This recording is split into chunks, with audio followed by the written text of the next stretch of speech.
Hello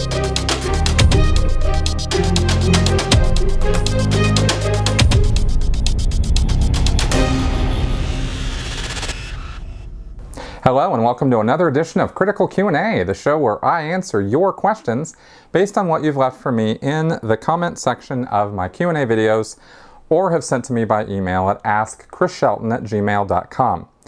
Boy, you know, I get some of the best questions from you guys, and I wish I could answer them all at once because I've got a very long queue, and I know some of you guys have been waiting for a really long time for some of the answers to some of your questions, but I do want you to know that I do have them all saved, okay? And I just get to them. Sometimes it's almost random in how I select them. And also, I do prioritize, though, by people who are Patreon supporters. So when they ask me questions, I, of course, put them up in the head of the queue for obvious reasons. And on that note, I wanted to put a plug in for Patreon support for my channel because it's kind of important to what I do. Patreon is basically my main line of support through this channel. If you enjoy what I'm doing, if you think that this channel is educational, informative, and entertaining, then I highly, highly ask or will put out there that you check me out on patreon.com/ChrissShelton. Link is below, as it is every week, in the description box, and I also put a little up in one of the corners. I put a little dot with an I in it, and you can click on that and get to my Patreon channel. I just now did a special. Every month I do a live Q&A or talk with my Patreon supporters for those of who are interested in talking with me one-on-one. Or not one-on-one, but, you know, much smaller groups than when, say, I do a live stream Q&A where I'll have a few hundred people come on.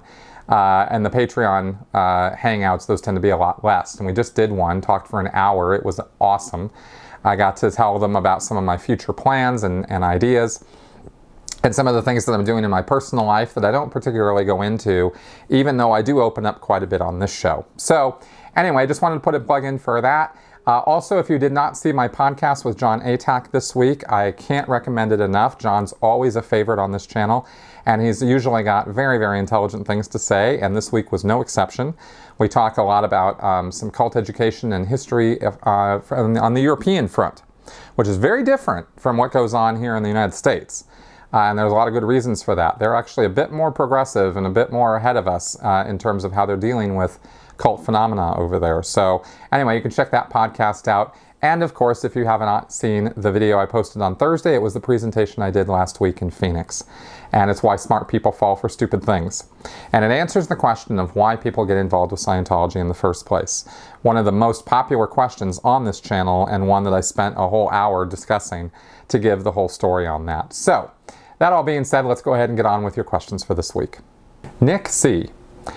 If I understand correctly, the Sea Org is a paramilitary organization loosely modeled after the U.S. Navy as Hubbard knew it during World War II. Most military forces have policies on haircuts and facial hair. The U.S. Navy in particular has a long on-again, off-again relationship with beards. Over the years, they've been repeatedly allowed and then banned again. The ban presently in force was instituted in 1984. Also, unlike the U.S. Army and the U.S. Air Force, the Navy doesn't allow mustaches. Anyway, my question, what, if any, is the Sea Org policy on haircuts and facial hair? Thanks, Nick. Good question, and only because it's kind of interesting in how the Sea Org demands that its membership present itself to the world. In this day where, you know, you got people with studs and plugs and nipple rings and all kinds of, you know, crazy stuff that people do, which I wouldn't particularly get into, but I don't, you know, knock other people doing it. You want to pierce up your body, go right ahead. Sea Org? No, they're not going to have any of that. It is very conservative.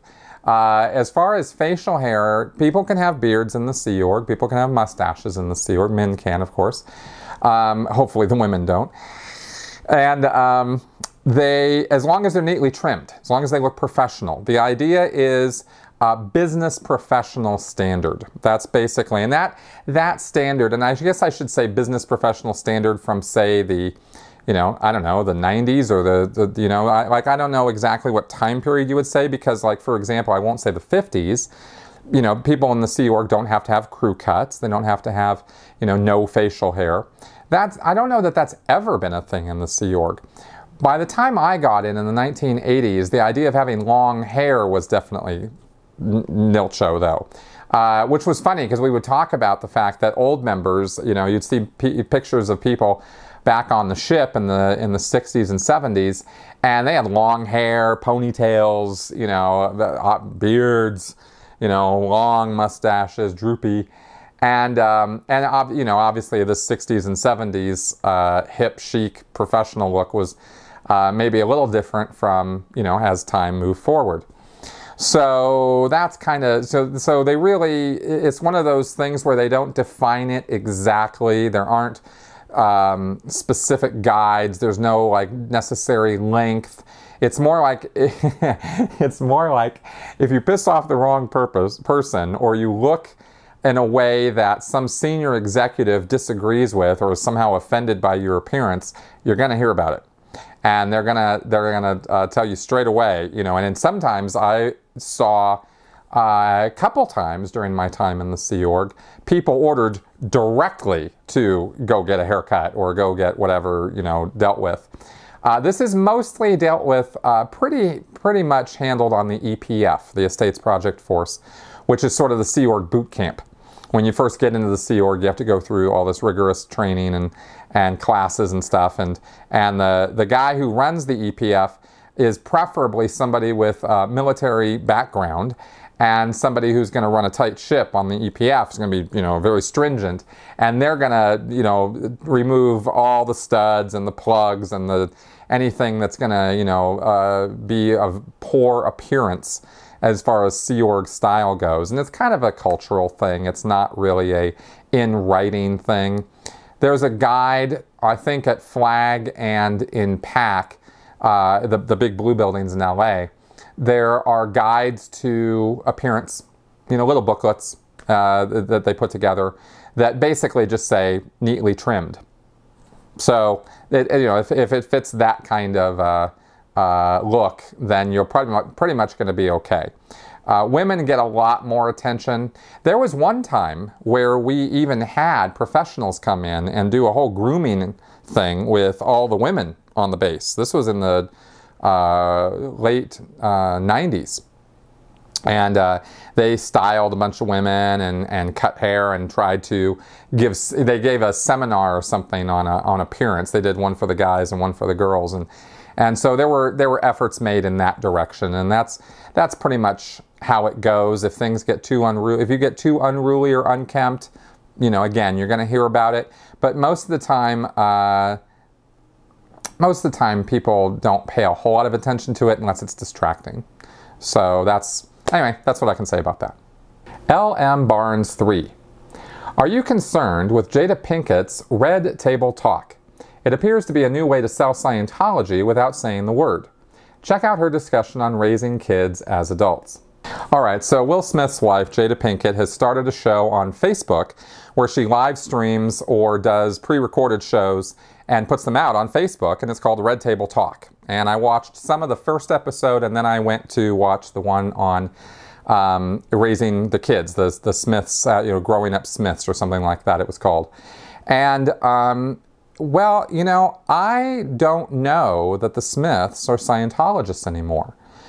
If they ever were. I heard rumors, you know, I mean, TMZ quality reporting is not anything to rely on, that they were involved in Scientology. Clearly, they opened up a Scientology school. So I'm not saying there's no connection, and Will Smith and Tom Cruise were friends. So I'm sure Tom, you know, was proselytizing or disseminating to Will Smith and his family. So they got Will Smith on board as far as opening up a Scientology school, and that went for a couple of years. But I don't know that they're practicing Scientologists, and I watched the show very closely on what she was talking about with raising her children. And I have to be honest, I didn't really see a problem in what she was talking about. She didn't say things like, okay, well, we treat our kids as little adults and give them all the responsibilities, and this is how you should raise your kids. She was kind of the exact opposite of that in a number of ways. They were very clear, her and this Martin guy that she had on, who's a friend of the family and has been for decades. I think he was the one who was responsible for Jada and Will Smith meeting up in the first place, according to what they were saying. They were both very clear about the fact that the way that they were raised was kind of a very independent, latchkey environment. They kind of, were responsible for themselves a lot. I relate to that. I grew up, where my parents weren't around a lot. They were working a lot. So, when I got home from school, I let myself in and took care of myself and stuff like that. Pretty, not unreasonably so, not from first grade. I'm talking about later in life.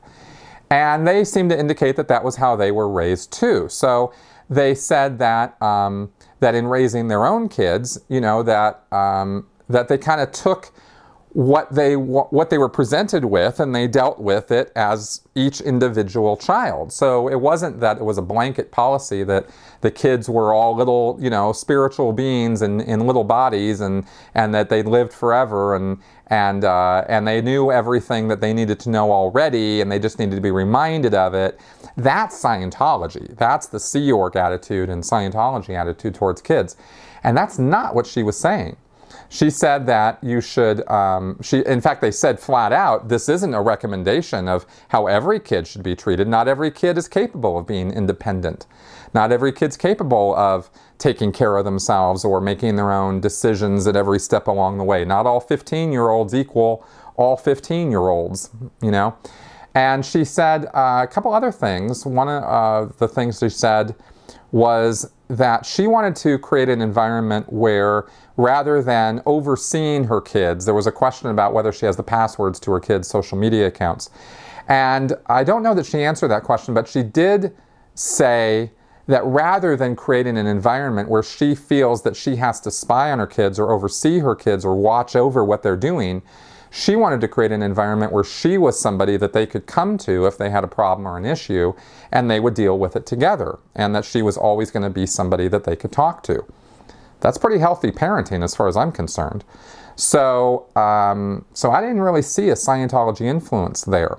The word responsibility came up once during the show, as I remember, because I was watching for any kind of clues of Scientology-type words or concepts or phrases that would be communicated in what she was saying. And I didn't really see that.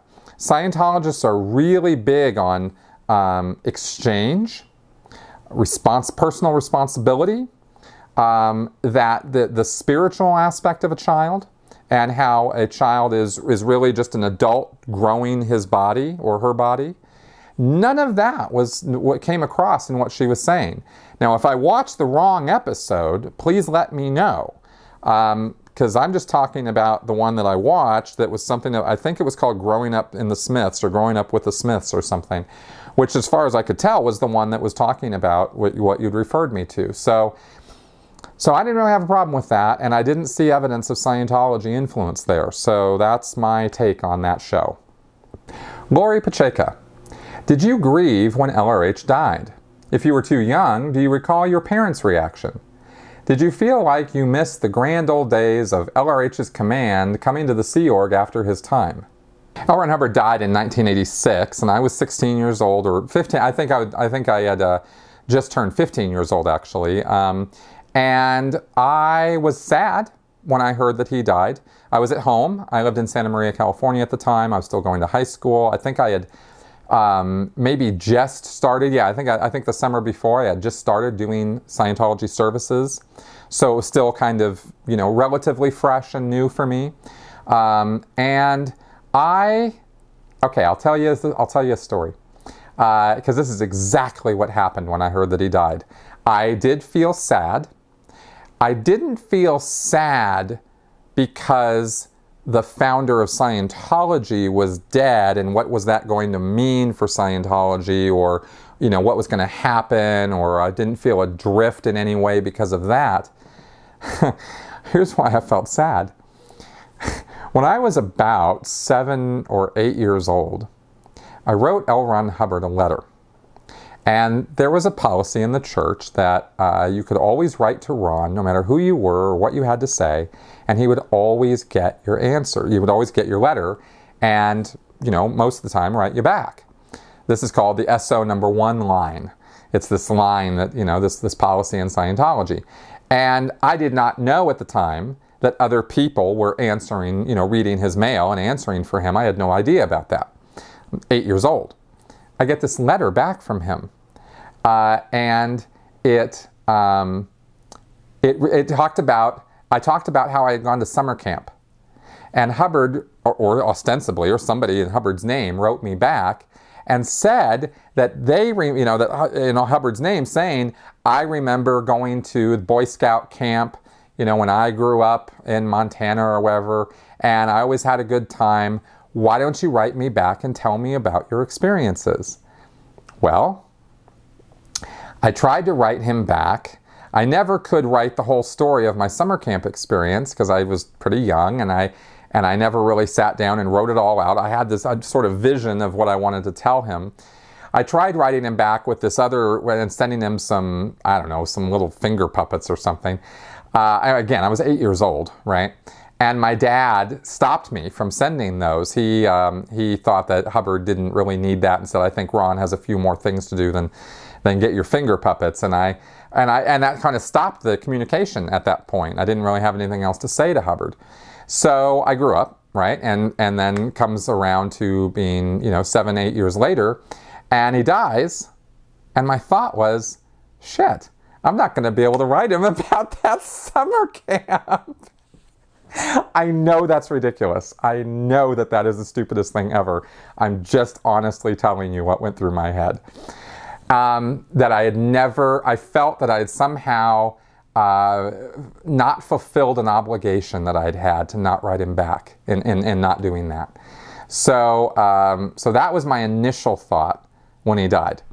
We then saw the event that David Miscavige put on at the Palladium, where they announced his death and talked about the coming OT levels, and that Ron was off doing further research and this sort of thing. And I took it all in at face value. I took everything I heard at yes, okay, this is what's happening. And I, believed in a spiritual existence when I was 15, 16 years old. So I didn't have any reason to doubt that Ron was sailing off in the galaxy, going off to other planets and figuring things out. So that was kind of my thought process at the time. I was never regretful that when I later joined the Sea Org when I was 25 years old, I was never regretful that I was not in the Sea Org when Hubbard was around.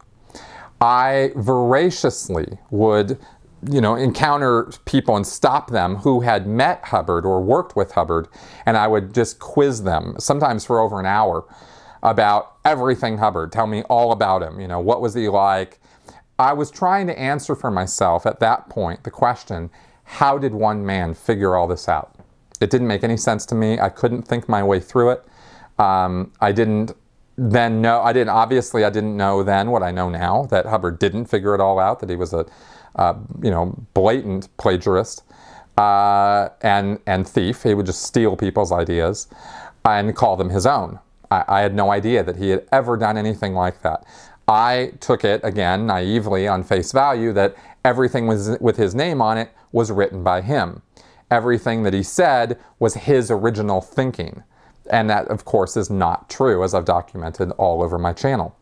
So I was trying to figure this out, though, because there was such a body of work. I mean, this tremendous thousands of bulletins, policy letters, lectures, all this work. Plus, he was a pulp fiction writer. Plus, he was a seaman, and he was a music maker and filmmaker, and like all these professions. And I'd bought into all of the church propaganda about all of that, and I was trying my best to figure my way through how could somebody do that. And of course the answer in Scientology is, well, he was Ron, he was amazing, he was incredible, well, nobody's like Ron, nobody could put stuff out like Ron. So I would corner people who actually knew him or actually worked with him, and I'd, tell me all about him. And I would always get, uniformly, the hero worship stories about how amazing and wonderful and compassionate he was. And I would very rarely, very, very rarely would I get anything critical of Hubbard. I've learned a lot more about the dark sides of working for him personally after I left the church. from former members who are willing to look at Hubbard with a little bit more of a critical eye and look at him more as a human being rather than the reverence which we, gave him when we were in the church. So I hope that answers that question. Gary Lulu. First, I would like to say that the more I learn from your experiences and from the experiences of your contemporaries, such as Mike Rinder and Aaron Smith-Levin, for example, it hits me that there is a common denominator amongst you all. It's the fact that all of you guys have started your journey into Scientology, more specifically the Sea Org, with a sincere desire to help your fellow human beings. Despite all of the sacrifices that you guys knew were sure to follow by joining the Sea Org, you guys took a literal leap of faith. You all went into that organization knowing full well that the road ahead would not be one that would be easy or filled with the comfortable things that most people in this day and age, especially in this country, are used to having. One must realize when they see the whole picture that these actions show what kind of good-hearted people you guys must be to even entertain yet accept such circumstances. However, you've described in great detail that Scientology, the vessel you guys had taken to try and help mankind, was one that was nothing less than awful and horrible. I understand now, when one sees things in this light, that when you guys had come to the realization that the route you guys had chosen to help so many in this life was rotten to the core, that it must have been a deeply traumatic experience. My question is this: if Scientology wasn't the corrupt and vile institution it is, would you guys have continued your work in helping mankind? Do you think the sacrifices you guys had been making would have eventually become too much to bear as you all had gotten older? Okay, well, that's a tough question. You ask in the question whether if Scientology wasn't the vile and corrupt organization that it is, would we still be there or would we still be contributing? And of course, I think the answer would be pretty almost uniformly yes. Aaron left because his wife got pregnant. So, I guess that would be contingent on whether that rule was in force or not. Mike left, of course, because of the abuses, and I left because I saw that it was a, abusive, lying, money-hungry organization. And I found out after the fact, I think we all do, just how bad it really gets. I think Mike knew from his experience with Miscavige, whereas, Aaron and I had no clue.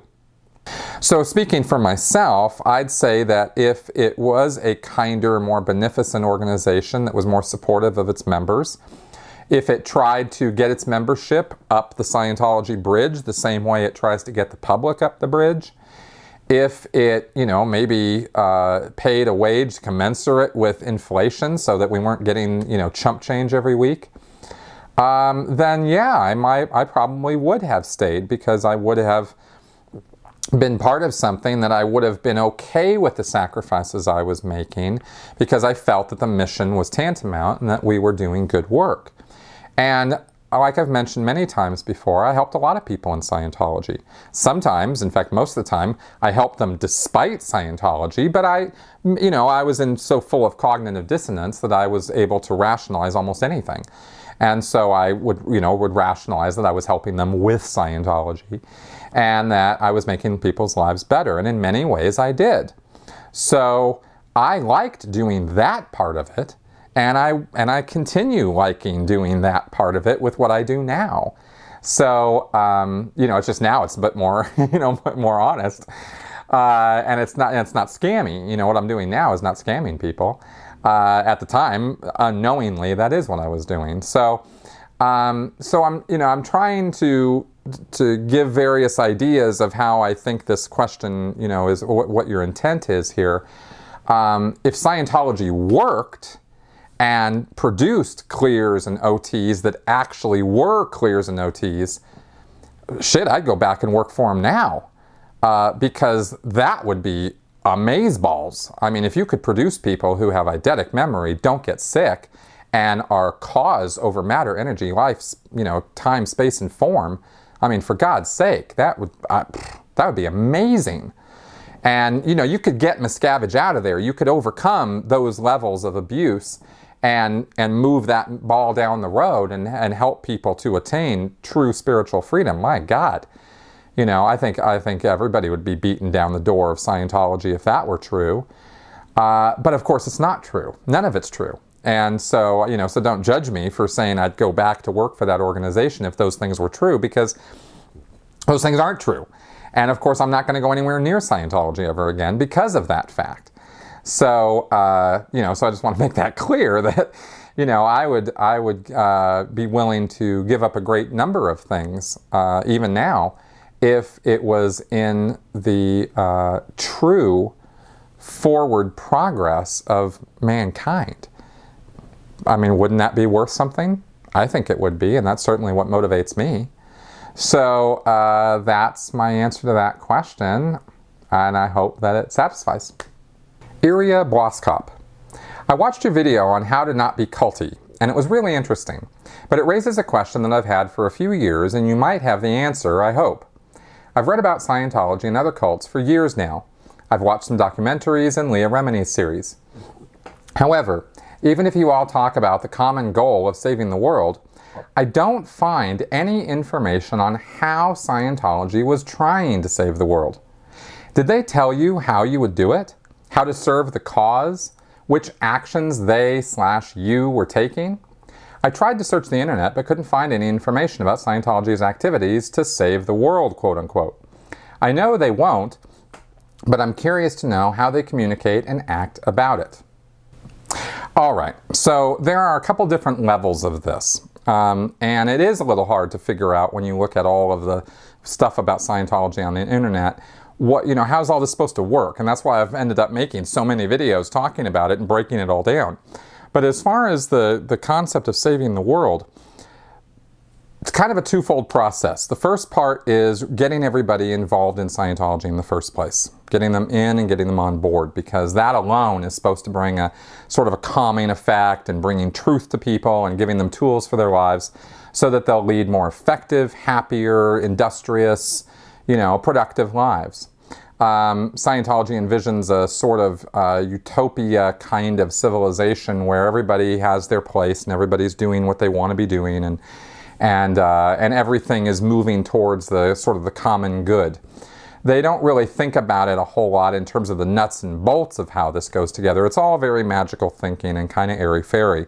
But this is the general idea, is that, just by their presence and by the application of Hubbard's methods and techniques in real life, that they can improve conditions no matter what area or sphere of activity a person's involved in, and thereby make the world a better place.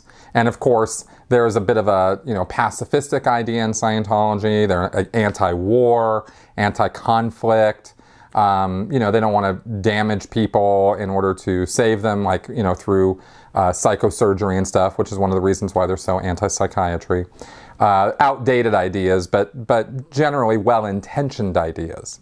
So that's a general kind of concept that exists at the lower levels of Scientology as to how they're making the world a better place. But in terms of saving the world, this is where you get into the belief system of Scientology and the sort of the faith of it, because this involves the OT levels. And at the lower levels, before you get to the OT levels, all you know is that there's confidential information that is of tantamount importance and that everyone has to get to those levels. And you don't really know exactly what's going to happen when they get to those levels. You just know that that's the goal. Get everybody to OT. All right. Now, when you get to the OT levels, and this is stuff that I learned after I got out of Scientology, because it was all confidential when I was in, and I never made it to those levels. But once you find out, and how it's discussed in the church, as far as the OT levels go, is that what you're doing when you're auditing, running through the processes of those OT levels, which include the Xenu thing, but there's a lot more to it. And I've broken it all down in my book because there is so much to it. It's kind of complicated. But the point of those OT levels is to free theta, is called positive spiritual energy. Okay, let's put it that way, or positive life energy. And when you get onto those upper levels, you're not just dealing with yourself. You're dealing with the environment. You're dealing with freeing theta, they call it. Okay, that term again for positive or life energy. And so by what they're, and it's not just freeing new theta. It's that the world is basically in the condition that it's in because of condensed, solidified, hardened theta, which is called in Scientology N theta, E-N-T-H-E-T-A. N theta, which means interbulated theta, or theta that has been brought down from its sort of spiritual, light, airy-fairy existence to more of a solid existence. And there's even thoughts at the lower levels in Scientology that maybe matter, energy, space, and time itself consists of condensed theta.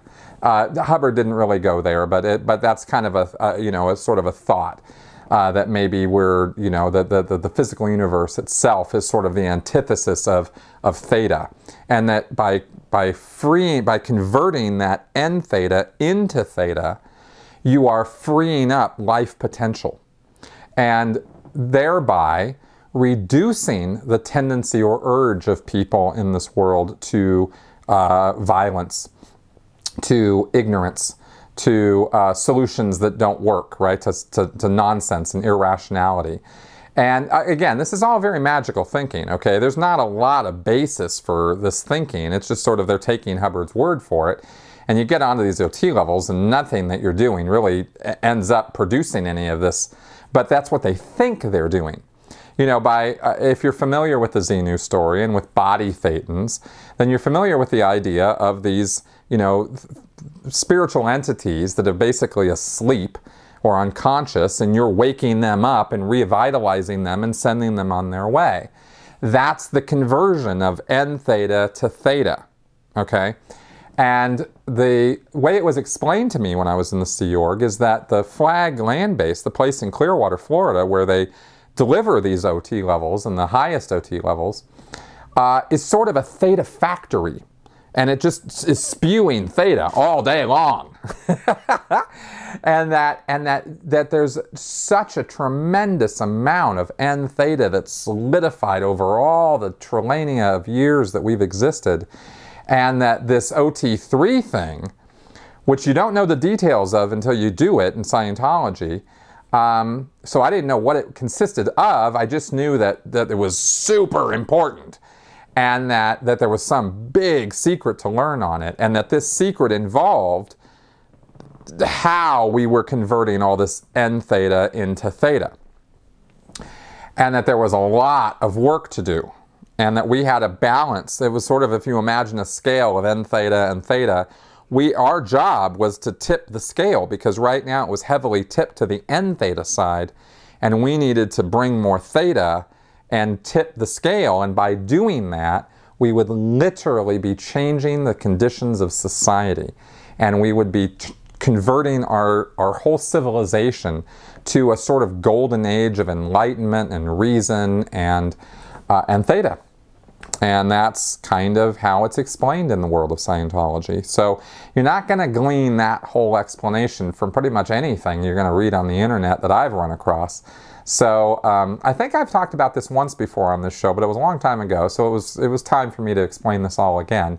And I hope that makes sense. I'm more than happy to answer any further questions on that, but that's what I just laid out is pretty much the Scientology concept of what they think they're doing by doing Scientology. And like I said, if they were, I'd be the first on board, but that's not what they're doing at all. What they're really doing is just making a lot of money off of a very gullible group of people. And that's why I speak out against it, because that kind of nonsense needs to stop.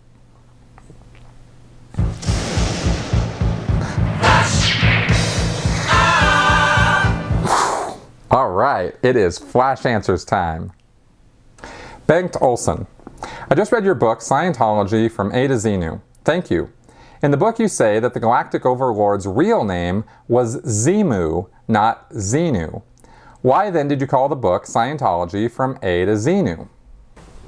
I called the book Scientology A to Xenu because that's the word that everybody recognizes. If I said Scientology A to Xemu with an M, everybody would wonder what the hell I was talking about, which is why I took a little bit in the book to explain why Hubbard actually uses both terms. It's more of an interchangeable thing. There's Xemu and there's Xenu, and but he specifically specifically spells it out in a lecture, Xemu. Now, the handwriting is very controversial. We've had back and forths on this as to whether it's Xenu or Xemu. Pretty clearly it looks like Xenu with an N, but you could interpret it as an M. But it's mainly the fact that Hubbard literally spelled it out that lends me to believe that it could be either way. So, heard it both ways, but since Xenu is the one that was popularized on South Park, that's pretty much why I called my book what it's called. Alex Can. Have you ever heard of the video game series Fallout? The reason I ask is because even as far back as 1998, they parodied Scientology with an in-game commune called the Hubbologists. They were again referenced in the latest Fallout game and seemed as wacky as ever. The reason I ask is that in 1998, wasn't Scientology a lot more legitimate? Have you heard of the Fallout Hubbologists? I haven't played Fallout ever. I've played Far Cry, but I haven't played Fallout. And I have heard of the Hubbologists, and I heard about the parody. And no, Scientology wasn't a lot more legitimate in 1998. It was just as scammy as it is now. So I'm not going to really go there. But I haven't played Fallout, so I can't really speak intelligently about the Hubbologists, except that I can acknowledge that they're there, and I love the fact that they're there. Paul Cumming. Do Scientologists succeed in convincing themselves that the album Space Jazz is good music? Would that be like my, technically, fellow Jews convincing themselves that kosher wine is potable, i.e. because they have to believe this? Yeah, it's probably somewhat analogous to that. Space Jazz was an album that Hubbard put together using Scientology musicians as a soundtrack to his book Battlefield Earth, which was published back in 1980. So this is, decades old stuff.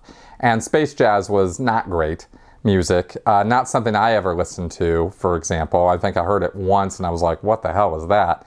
But I've never been into jazz. So I just wrote it off for me as, well, I don't like jazz, so it's not my thing.